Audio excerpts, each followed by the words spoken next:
there was no secret that we were after a winger. We needed one, really badly.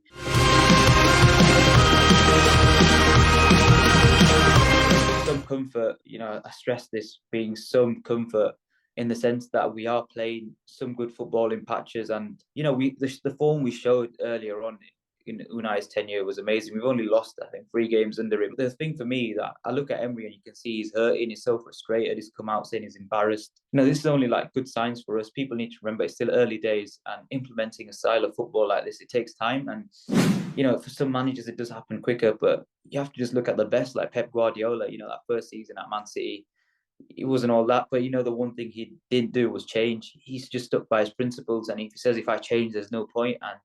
And for me, that's the main thing for Unai, and that he's sticking with it. And you're either going to play out from the back or you're going to get sold. It's as simple as that. But I'm looking forward to a lot of players coming back from injury, like Carlos being one. He's been out, for a bit. Kamara's ages. Back, well. Yeah, quite a long time. We're lucky with the World Cup coming in the way, giving him some extra time to recover. For the end of the season, it's just keep performing now and adapting. And there's obviously talk, I mentioned it last week on the podcast, about a big window coming up. Where's that one position in the squad where you think Aston Villa needs to replace, and what player do you think you should be getting or looking to get? I can see somebody in each position really that could come in. Because there's rumours, obviously, of Tammy Abraham coming from Roma to Aston Villa as well, coming back to Aston Villa, I should say. But I'm also looking at kind of your right backs as well. I know Metakash had a decent World Cup as well. There's probably Ashley Young as your backup one.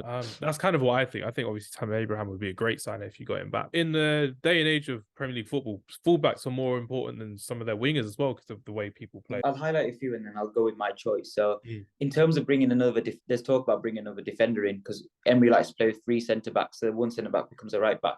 And then a Moreno type of left back. So there's talk about Pau Torres. He was devastated when Emery left, and he'd actually, there's talks that he'd leave for him. So he's a shout there. There was no secret that we were after a winger. We needed one, really badly. Just something else, just something like a different option with, Gerrard getting rid of all our wingers, for whatever reason, as he obviously hates width. But yeah, I'd say a really good winger is somebody we need to, I don't know, a winger forward, like somebody like, I'd say more forward actually, but Jonathan David, he was one that was linked, and, Tammy Abraham, Delafeu, they were players that were linked. But even if you go back to Villarreal as well, you could go back to get Jeremy Pino, one of the brightest young players in La Liga football as well. Or Chuck Wesley as well. Good shout.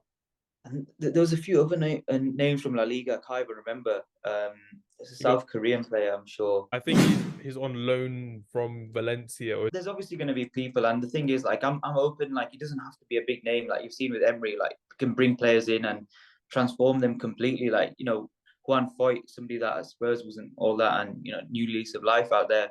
So yeah, I'm just excited to see what happens. I trust Emery, and I feel like the thing is, the board's happy to get a top 10 finish this year, and that's it. And then let the window come and sign big, and then go for Europe.